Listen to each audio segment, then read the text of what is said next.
Hello students and my dear friends, I am Dr. Shalini Shukla and today is 18th of August 2021, Wednesday.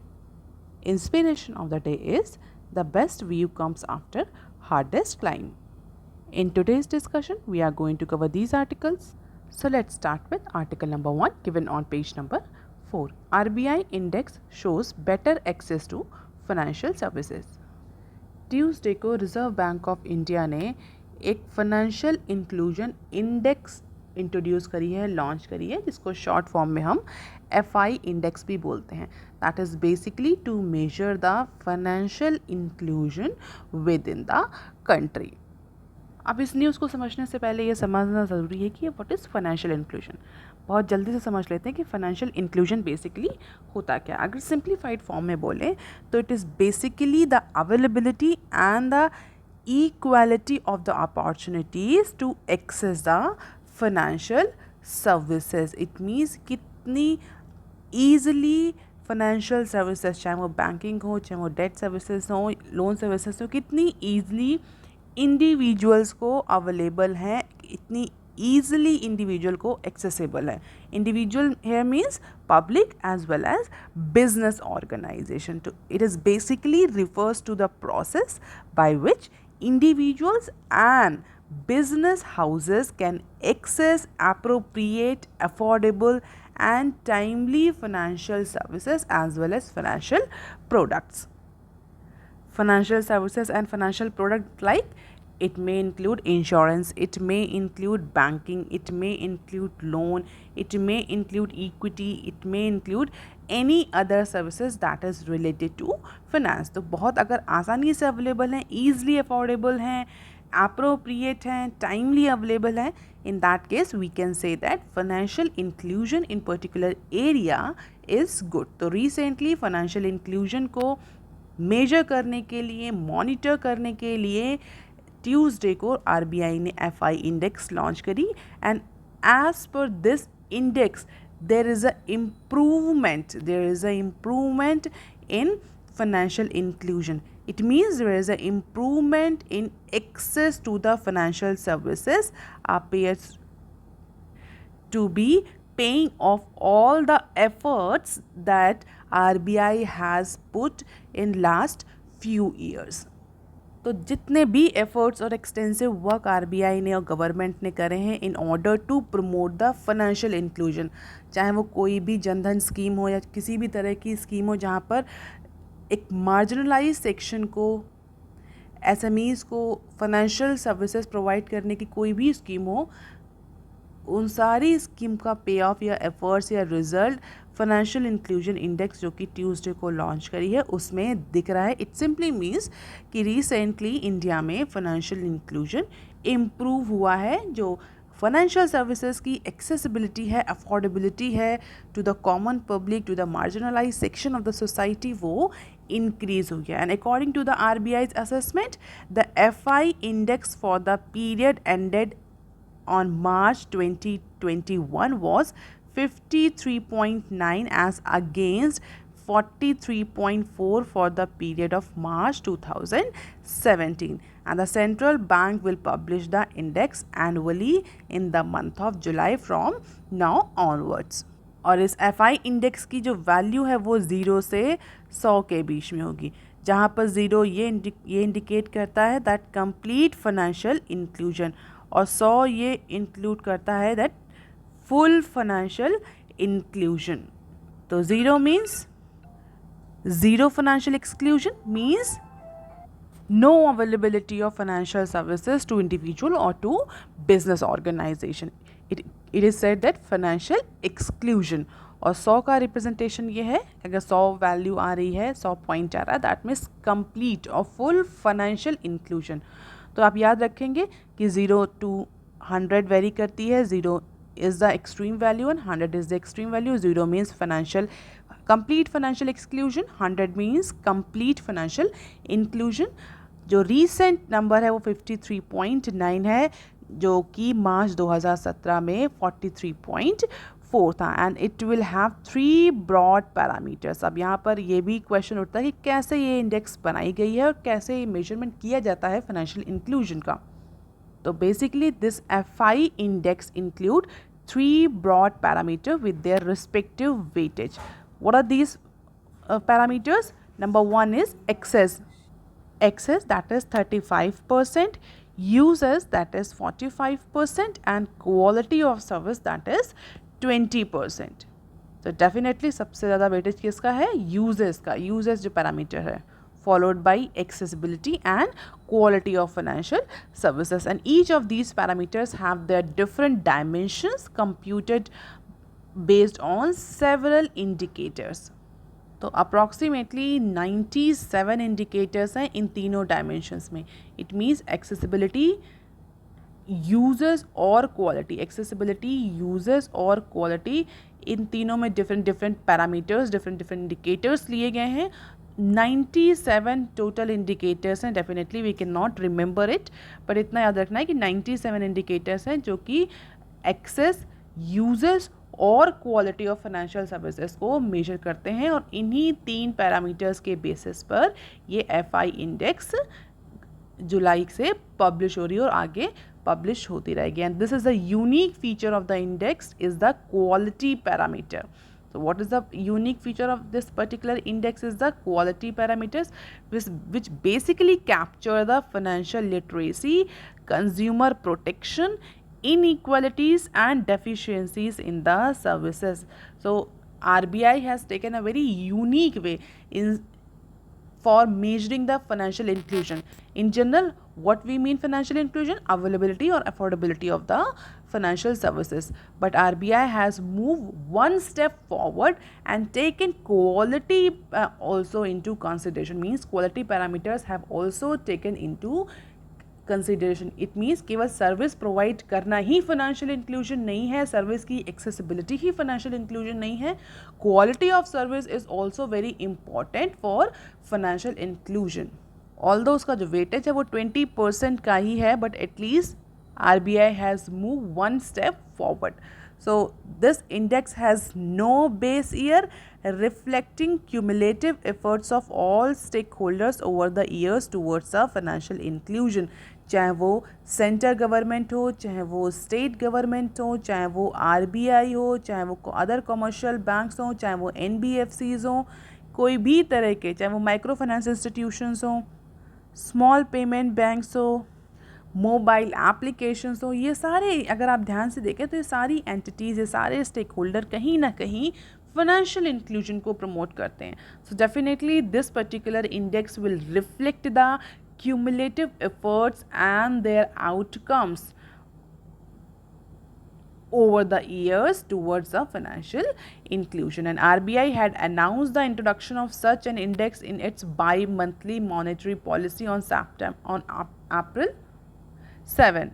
और expert का भी कहना है कि पिछले कुछ टाइम से जो फाइनेंशियल सर्विसेज हैं उसमें एक्सटेंसिव इम्प्रूवमेंट देखने को मिला है, चाहे वो क्वालिटी के पैरामीटर्स पर हो, चाहे वो यूजेस के पैरामीटर्स पर हो, चाहे वो अफोर्डेबिलिटी के पैरामीटर्स पर हो.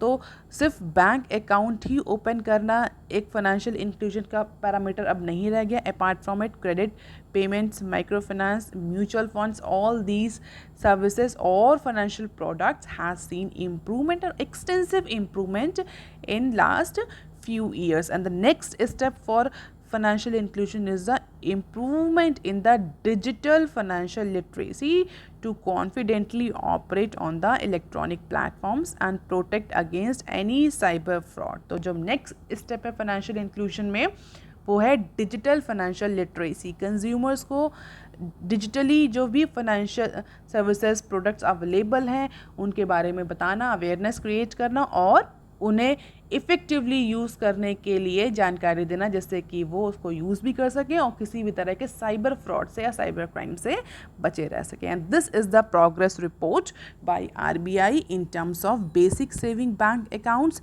Amounts in basic saving bank accounts and banking outlets in village. Village में कितने बैंकिंग आउटलेट्स हैं, किस तरह से फाइनेंशियल सर्विसेज प्रोवाइड करी जा रही हैं. This is also one of the very important dimension of financial inclusion. अब देख लेते हैं article number 2 that is given on page number 4. Auto debit bounces dip in July as stress eases for borrowers. Pandemic की वजह से अगर आप regularly follow कर रहे हैं न्यूज़ को तो आपको पता होगा कि पैंडेमिक की वजह से जो ऑटो डेबिट की फैसिलिटी थी, जनरली क्या होता है, कंज्यूमर्स जब भी लोन लेते हैं या बिजनेस ऑर्गेनाइजेशन या इंडिविजुअल्स कभी भी लोन लेते हैं तो ऑटो डेबिट की फैसिलिटी ऑप्ट करते हैं इंस्टॉलमेंट्स को या प्रीमियम्स को, इंश्योरेंस के प्रीमियम को पे करने के लिए, लोन की इंस्टॉलमेंट्स को पे करने के लिए, even for recurring saving deposit जो होते हैं जिनको हम शॉर्ट फॉर्म में आरडीज बोलते हैं, तो आरडीज के पेमेंट के लिए भी ऑटो डेबिट की फैसिलिटी ऑप्ट करी जाती है। तो लोन के लिए, सेविंग के लिए, इंश्योरेंस के लिए, सब के लिए ऑटो डेबिट की फैसिलिटी ऑप्ट करी जाती है। अब यहाँ पर क्या न्यूज़ है, बेसिकली हुआ क्या था, पैंडेमिक की वजह से जो इंडिविजुअल्स हैं उनकी इनकम अफेक्ट हुई थी। बहुत सारे इंडिविजुअल्स ऐसे थे जो कि अनएम्प्लॉयड हो गए थे, उनकी जॉब चली गई थी, डेफिनेटली उनकी कोई इनकम नहीं आ रही थी। बिजनेस ऑर्गेनाइजेशन का कोई प्रॉफिट जनरेट नहीं हो रहा था पैंडेमिक में, चाहे वो फर्स्ट वेव हो चाहे वो सेकेंड वेव हो, या हम ये भी बोल सकते हैं कि जो प्रॉफिट था वो रिड्यूस हो गया था।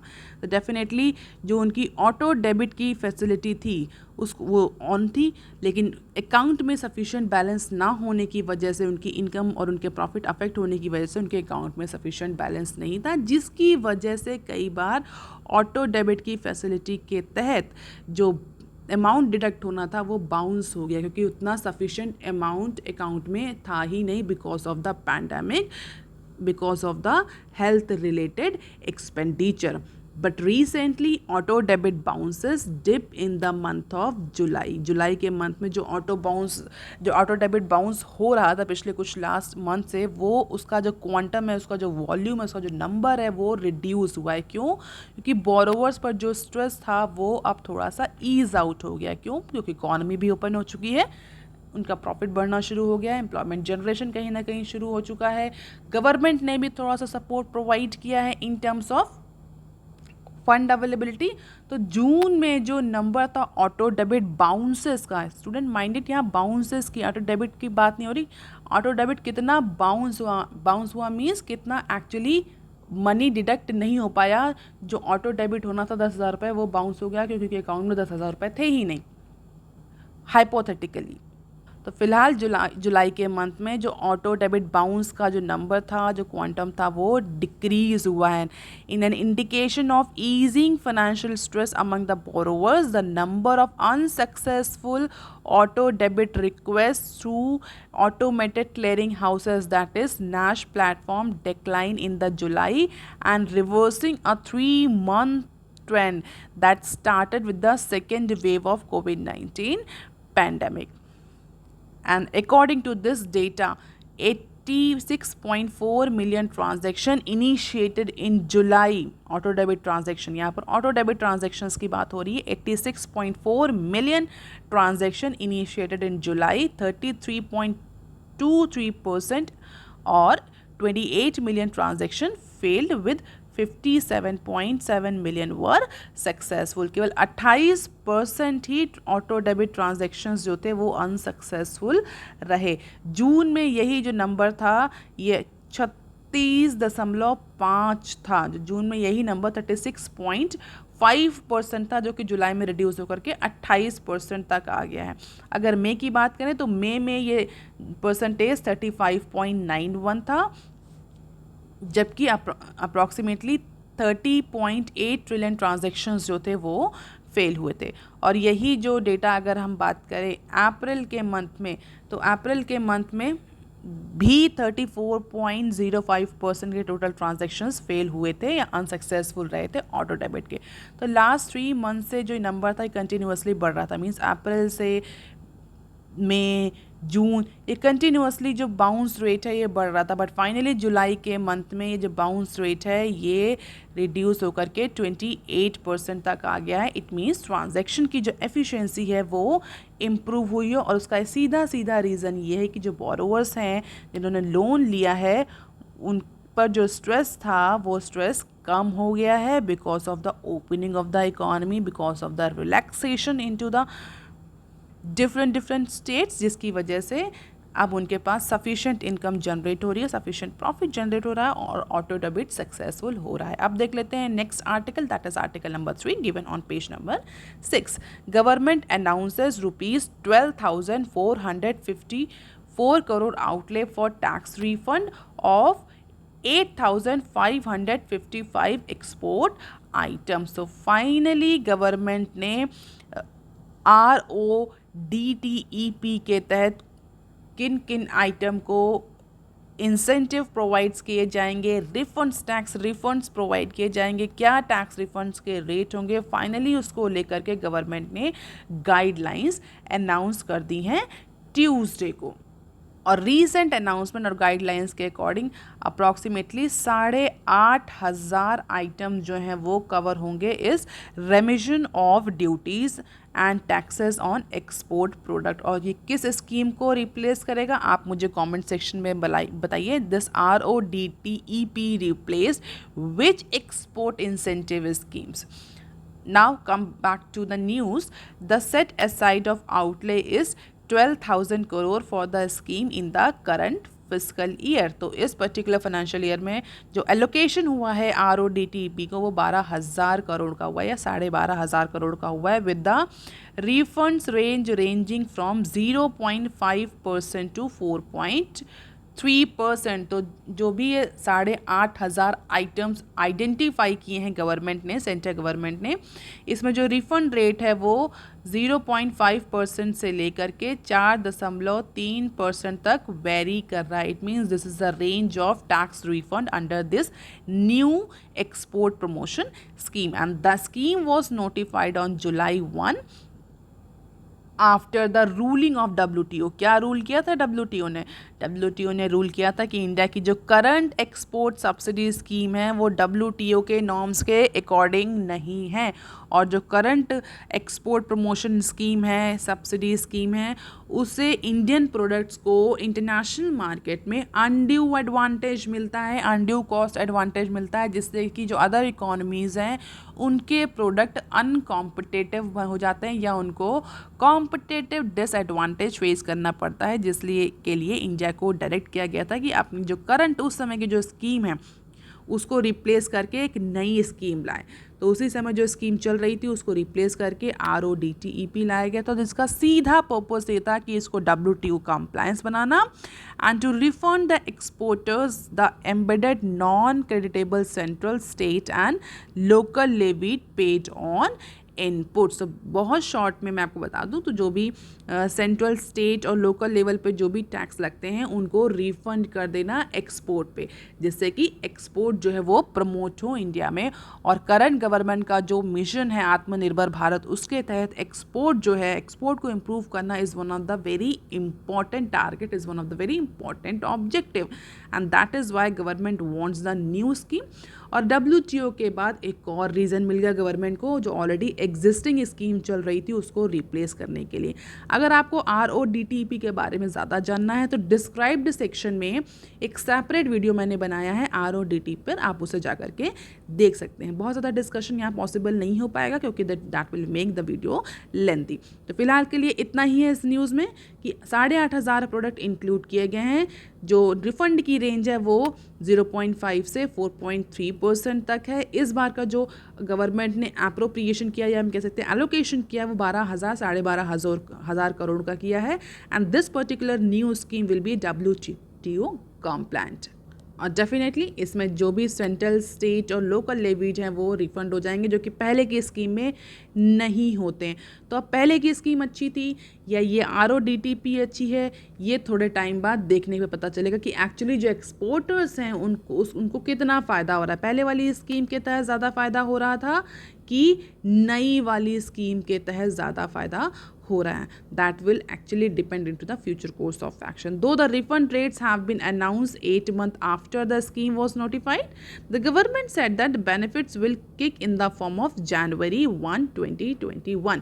तो इट मीन्स रेट्रोस्पेक्टिव इफेक्ट से ये एप्लीकेबल होंगे ये रेट्स, क्योंकि जब स्कीम अनाउंस हुई थी उसी समय से यानी January 1, 2021 से जो एक्सपोर्टर्स हैं they can claim the tax refund on their exports and Department of Commerce and Finance Ministry are working out for the outgo of January to March period, which officials said will be calculated on pro rata basis. So that is a very good news for exporters. RODTP replace करेगी किस scheme को, ये आप मुझे comment section में लिखकर बताएंगे.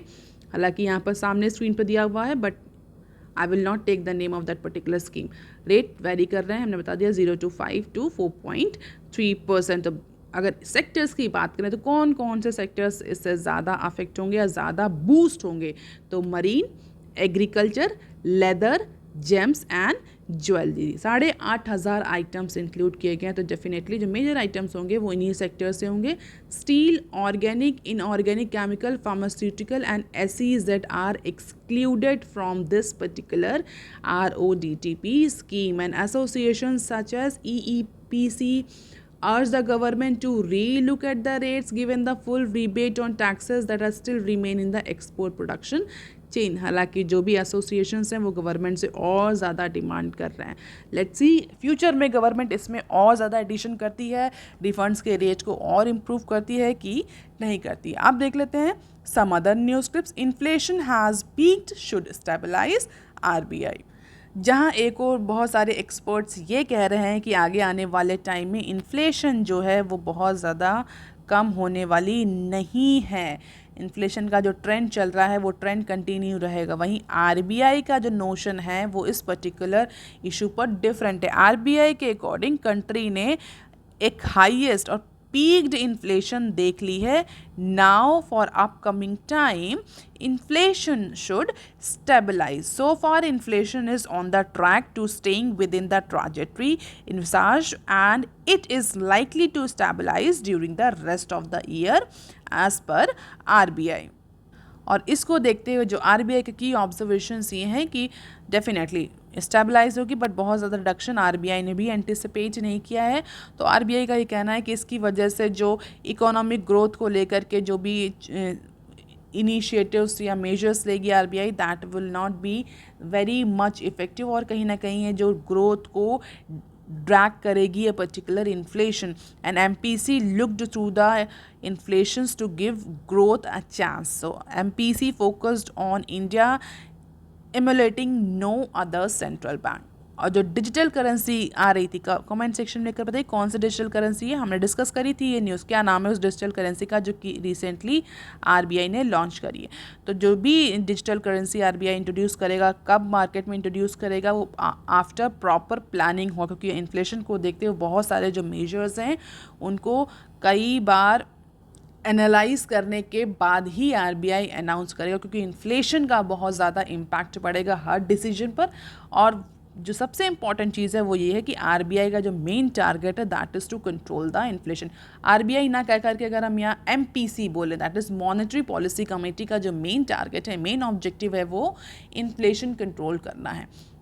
तो जो भी पॉलिसी रेट्स होंगे, जो भी पॉलिसी डिसीजंस मेजर्स होंगे अपकमिंग टाइम में, that will depend on the rate of inflation. अब देख लेते हैं next clip. RBI allows HDFC to issue credit card. So finally जो HDFC पर जो बैन लगा हुआ था नए क्रेडिट कार्ड इशू करने को, उस बैन को RBI ने रिमूव कर दिया है. In a partial relief to HDFC bank, that is the largest private sector bank of country, RBI allowed the lender to issue new credit cards as per the sources. और दिसंबर last year में अगर आपको पता हो तो HDFC को direct किया गया था कि किसी भी तरह के नए कार्ड इशू नहीं किए जाएंगे, and halt all launches of its digital business generating activities under its program digital 2.0 जो कि HDFC ने लॉन्च किया था. और इसके बाद दिसंबर में RBI ने बैन लगा दिया था. The restrictions that were there on issuing new cards have been discontinued now. और उसकी वजह से HDFC को बहुत ज़्यादा नुकसान भी हुआ था. उसके जो टोटल कार्ड बेस था वो भी बहुत सिग्निफिकेंटली फॉल किया था.